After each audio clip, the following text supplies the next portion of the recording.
Oi pessoal, tudo bem? Eu sou a Prof. Samira e eu vim aqui apresentar para vocês o meu projeto Deixa que eu te conto. Para cada vídeo, a minha ideia é fazer leitura de um conto ou de um texto literário, nacional ou internacional, para compartilhar com vocês essa experiência de leitura. Também pensando nessas pessoas que estão em isolamento social e que estão deixando de interagir e de vivenciar momentos bacanas com os seus familiares e com os seus amigos. Quem sabe a leitura pode amenizar um pouco essa falta da convivência. Para hoje, pessoal, eu escolhi um texto que é muito caro a mim, que é um texto que eu tenho muito apreço, justamente por ter conhecido ele enquanto eu estudava, fazia o curso de letras, e quem me apresentou esse texto foi uma professora muito querida, que eu admiro muito até hoje, que é a professora Nilra Fontana. Então, deixo aqui o meu abraço para ela, espero que esse vídeo chegue até ela também. E o texto que eu escolhi é de uma aniversariante. Hoje, a nossa escritora está de aniversário, completando 97 anos. Eu falo aqui de Lígia Fagundes Telles, uma exímia contista, que tem uma escrita fluida e muito competente, e por isso eu escolhi o texto dela para compartilhar com vocês hoje. O texto que eu escolhi chama Venha Ver o Pôr do Sol. Vamos ler? Então, o título Venha Ver o Pôr do Sol. Ela subiu sem pressa a tortuosa ladeira. À medida que avançava, as casas iam rareando, modestas casas espalhadas, sem simetria e ilhadas em terrenos baldios. No meio da rua sem calçamento, coberta aqui e ali por um mato rasteiro, algumas crianças brincavam de roda. A débil cantiga infantil era a única nota viva na quietude da tarde. Ele a esperava encostado a uma árvore. Esguio e magro, metido num largo blusão azul marinho, cabelos crescidos e desalinhados, tinha um jeito jovial de estudante. Minha querida Raquel, ela encarou-o séria e olhou para os próprios sapatos. Veja que lama! Só mesmo você inventaria um encontro num lugar destes. Que ideia, Ricardo, que ideia! Tive que descer do táxi lá longe.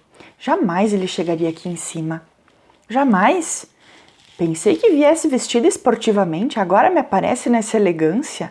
Quando você andava comigo, usava uns sapatões de 7 léguas, lembra? Foi para me dizer isso que você me fez eu subir até aqui? Perguntou ela, guardando as luvas na bolsa.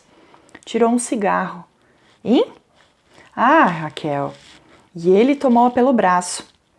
Você está uma coisa linda. E fuma agora uns cigarrinhos pilantras, azul e dourado? Juro que eu tinha que ver ainda uma vez toda essa beleza. Sentir esse perfume. Então, eu fiz mal? Podia ter escolhido um outro lugar, não? Abrandara a voz. E o que é isso aí? É um cemitério? Ele voltou-se para o velho muro arruinado. Indicou com um olhar o portão de ferro carcomido pela ferrugem. Cemitério abandonado, meu anjo. Vivos e mortos desertaram todos. Nem os fantasmas sobraram. Olha aí como as criancinhas brincam sem medo, acrescentou apontando para as crianças na ciranda. Ela tragou lentamente. Soprou a fumaça na cara do companheiro. Ricardo e suas ideias. E agora, qual é o programa? Brandamente ele a tomou pela cintura. Conheço bem tudo isso, minha gente está enterrada aí. Vamos entrar um instante e te mostrarei o pôr do sol mais lindo do mundo. Ela encarou-o um instante. Envergou a cabeça para trás numa risada. Ver o pôr do sol? Ai, meu Deus! Fabuloso, fabuloso! Me implora um último encontro, me atormenta dias seguidos, me faz vir de longe para essa buraqueira só mais uma vez, só mais uma. E para quê? Para ver o pôr do sol no cemitério. Ele riu também, afetando encabulamento, como um menino pilhado em falta. Raquel, minha querida, não faça assim comigo. Você sabe que eu gostaria era de te levar no meu apartamento, mas fiquei mais pobre ainda, e como se isso fosse possível. Moro agora numa pensão horrenda. A dona é uma medusa que vive espiando pelo buraco da fechadura. E você acha que eu iria? Não se zangue. Sei que não iria. Você está sendo fidelíssima. Então pensei se pudéssemos conversar um pouco numa rua afastada, disse ele, aproximando-se mais. Acariciou-lhe o braço com as pontas dos dedos. Ficou sério. E aos poucos, inúmeras rugazinhas foram se formando em redor dos seus olhos, ligeiramente apertados. Os leques de rugas se aprofundaram numa expressão astuta. Não era esse instante tão jovem como aparentava, mas logo sorriu e a rede de rugas desapareceu sem deixar vestígio. Voltou-se novamente, o ar inexperiente e meio desatento. Você fez bem em vir. Quer dizer que o programa... e não podíamos tomar alguma coisa num bar? Estou sem dinheiro, meu anjo. Vê se entende. Mas eu pago. Com o dinheiro dele, prefiro beber formicida. Escolhi este passeio porque é de graça e muito decente. Não pode haver um passeio mais decente. Não concorda comigo? É até romântico. Ela olhou em redor, puxou o braço dele, que apertava. Foi um risco enorme, Ricardo. Ele é ciumentíssimo. Está farto de saber que tive os meus casos. Se nos pilha junto, então sim, quero só ver se alguma das suas fabulosas ideias vai me consertar a vida. Mas me lembrei desse lugar justamente porque não quero que você se arrisque, meu anjo. Não tem lugar mais discreto do que um cemitério abandonado. Veja, completamente abandonado, prosseguiu ele, abrindo o portão. Os velhos gonzos gemeram. Jamais seu amigo ou um amigo do seu amigo saberá que nós estivemos aqui. É um risco enorme, eu já disse. Não insista nessas brincadeiras, por favor. E se vem um enterro? Não suporto enterros. Mas enterro de quem, Raquel? Raquel, quantas vezes preciso repetir a mesma coisa? Há séculos ninguém mais é enterrado aqui. Acho que nem os ossos sobraram. Que bobagem! Vem comigo, pode me dar o braço, não tenha medo. O mato rasteiro dominava tudo, e não satisfeito de ter se alastrado furioso pelos canteiros, subira pelas sepulturas, infiltrara-se, ávido pelos rachões dos mármores, invadira as alamedas de pedregulhos esverdinhados, como se quisesse com sua violenta força de vida cobrir para sempre os últimos vestígios da morte. Foram andando pela longa alameda banhada de sol. Os passos de ambos ressoavam sonoros como uma estranha música, feita de um som das folhas secas trituradas sobre os pedregulhos. Amuada, mas obediente, ela se deixava conduzir como uma criança. Às vezes mostrava certa curiosidade por uma ou outra sepultura, com os pálidos medalhões de retratos esmaltados. É imenso, hein? E tão miserável. Nunca vi um cemitério mais miserável. Que deprimente! Exclamou ela, atirando a ponta do cigarro na direção de um anjinho de cabeça decepada. Vamos embora, Ricardo. Chega. Ali, Raquel. Olha um pouco ali mais tarde. Deprimente por quê?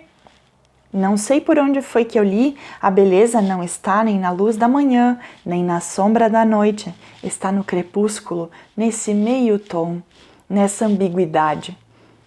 Estou lhe dando um crepúsculo numa bandeja e você se queixa? Eu não gosto de cemitérios, eu já disse, e ainda mais cemitério pobre. Delicadamente ele beijou-lhe a mão. Você prometeu dar um fim de tarde a esse seu escravo. É, mas eu fiz mal.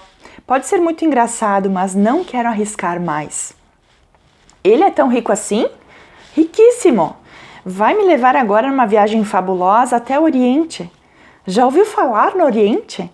Vamos até o Oriente, meu caro. Ele apanhou um pedregulho e fechou-o na mão. A pequenina rede de rugas voltou-se a se estender em redor dos seus olhos. A fisionomia tão aberta e lisa repentinamente escureceu, envelhecida. Mas logo o sorriso reapareceu e as rugazinhas sumiram. Eu também te levei um dia para passear de barco, lembra? Recostando a cabeça no ombro do homem, ela retardou o passo. Sabe, Ricardo, acho que você é mesmo meio tantã. Mas, apesar de tudo, tenho às vezes saudades daquele tempo. Que ano aquele! Quando penso, não entendo como aguentei tanto. Imagine, 1 ano! É que você tinha lido A Dama das Camélias, ficou assim toda frágil, toda sentimental. E agora, que romance você está lendo? Nenhum, respondeu ela, franzindo os lábios.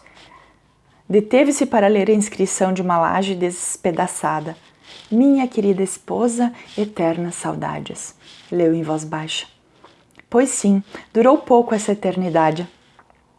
Ele atirou o pedregulho num canteiro ressequido. Mas é esse abandono na morte que faz o encanto disto. Não se encontra mais a menor intervenção dos vivos, a estúpida intervenção dos vivos. Veja, disse apontando uma sepultura fendida, a erva daninha brotando insólita de dentro da fenda, o musgo já cobriu o nome da pedra.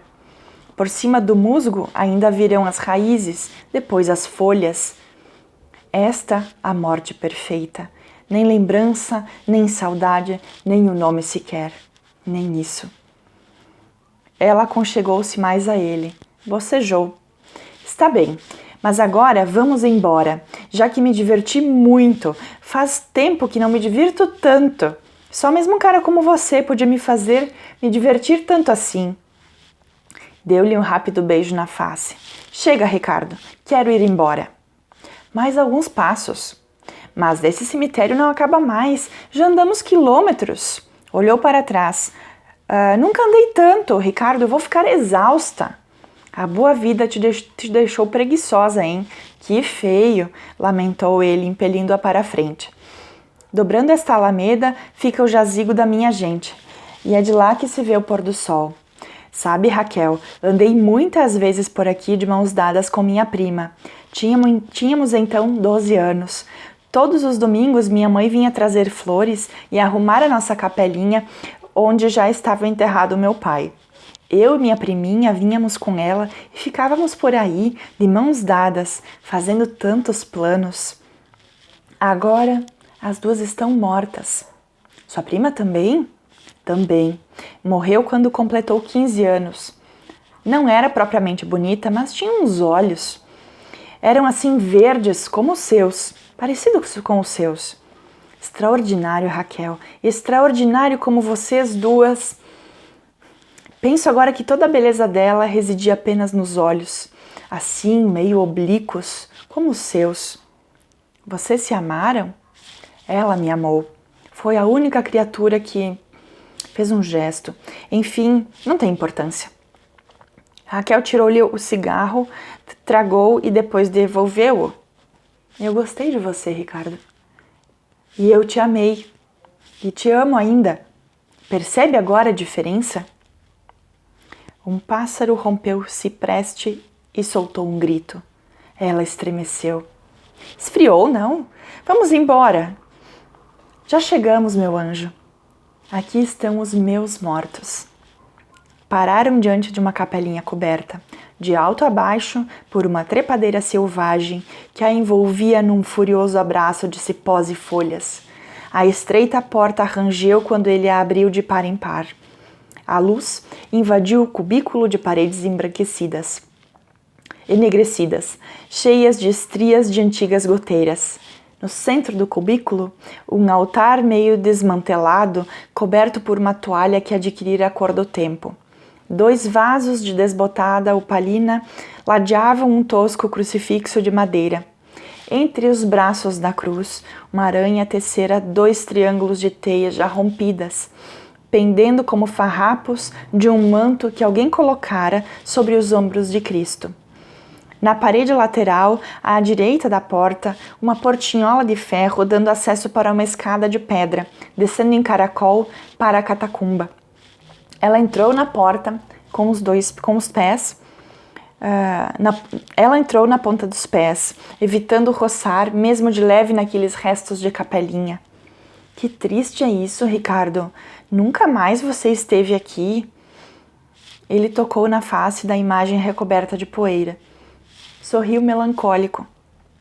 Sei que você gostaria de encontrar tudo limpinho, flores nos vasos, velas, sinais de minha dedicação, certo? Mas eu já disse que o que mais amo neste cemitério é precisamente esse abandono, esta solidão. As pontes com o outro mundo foram cortadas e aqui a morte se isolou total e absoluta. Ela adiantou-se e espiou através das enferrujadas barras de ferro de portinhola. Na semi-obscuridade do subsolo, os gavetões se estendiam ao longo das 4 paredes que formavam um estreito retângulo cinzento.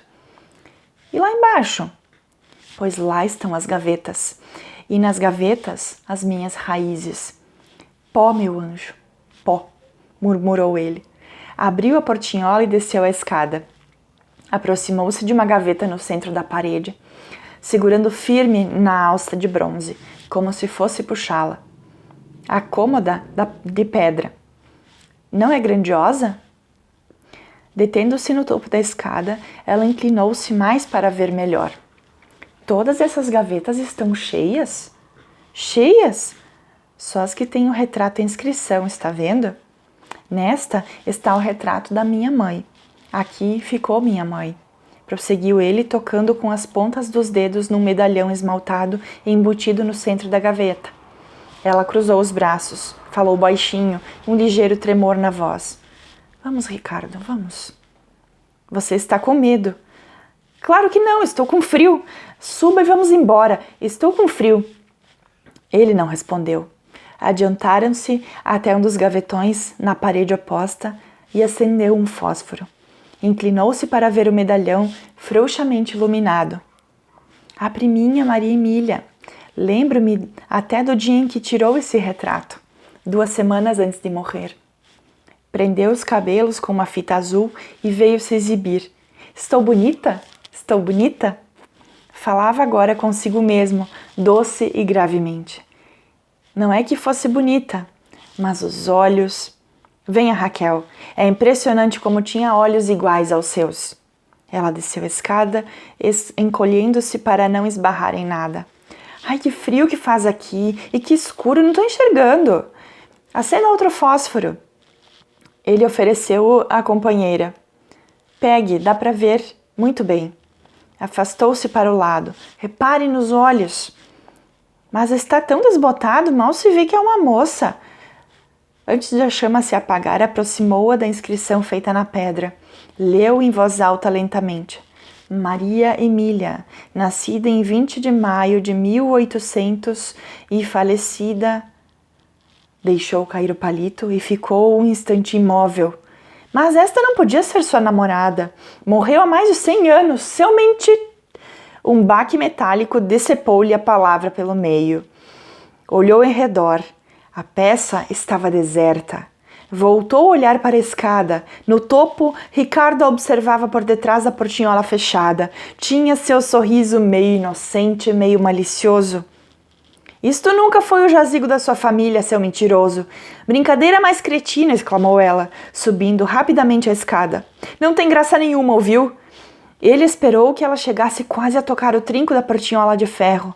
Então deu uma volta na chave, arrancou-a da fechadura e saltou para trás. Ricardo, abre isso imediatamente. Vamos, imediatamente, ordenou torcendo o trinco. Detesto esse tipo de brincadeira. Você sabe disso, seu idiota. É no que dá seguir a cabeça de um idiota desses. Brincadeira mais estúpida. Uma réstia de sol vai entrar pela frincha da porta e tem uma frincha na porta. Depois vai se afastando devagarinho, bem devagarinho. Você terá o pôr do sol mais belo do mundo. Ela sacudiu a portinhola. Ricardo, chega, já disse, chega. Abre imediatamente, imediatamente. Sacudiu a portinhola com mais força ainda, agarrou-se a ela, dependurando-se por entre as grades. Ficou ofegante, os olhos cheios de lágrimas, ensaiou um sorriso. Ouça, meu bem, foi engraçadíssimo, mas agora preciso ir mesmo. Vamos, abra. Ele já não sorria. Estava sério, os olhos diminuídos. Em redor deles reapareceram as ruguinhas em leque. Boa noite, Raquel. Chega, Ricardo, você vai me pagar, gritou ela, estendendo os braços por entre as grades, tentando agarrá-lo. Cretino, me dá a chave dessa porcaria, vamos! Exigiu, examinando a fechadura nova em folha. Examinou em seguida as grades cobertas por uma crosta de ferrugem. Imobilizou-se. Foi erguendo o olhar até a chave que ele balançava pela argola, como um pêndulo. Encarou-o, apertando contra a grade, a face sem cor. Esbugalhou os olhos num espasmo e amoleceu o corpo. Foi escorregando. Não! Não! Voltado ainda para ela, ele chegara até a porta e abriu os braços. Foi puxando as 2 folhas escancaradas. Boa noite, meu anjo. Os lábios dela se pregavam um ao outro, como se entre eles houvesse cola. Os olhos rodavam pesadamente uma expressão embrutecida. Não! Guardando as chaves no bolso, ele retomou o caminho percorrido. No breve silêncio, o som dos pedregulhos se entrechocando, úmidos sobre os seus sapatos. E, de repente, o grito medonho e inumano. Não! Durante algum tempo, ele ainda ouviu os gritos que se multiplicaram, semelhante aos de um animal sendo estraçalhado. Depois, os uivos foram ficando mais remotos, abafados como se viessem das profundezas da terra. Assim que atingiu o portão do cemitério, ele lançou ao poente um olhar mortiço. Ficou atento. Nenhum ouvido humano escutaria agora qualquer chamado. Acendeu um cigarro e foi descendo a ladeira. Crianças ao longe brincavam de roda. Espero que vocês não tenham ficado muito assustados, mas que tenham curtido a história. Um abraço, até o próximo vídeo.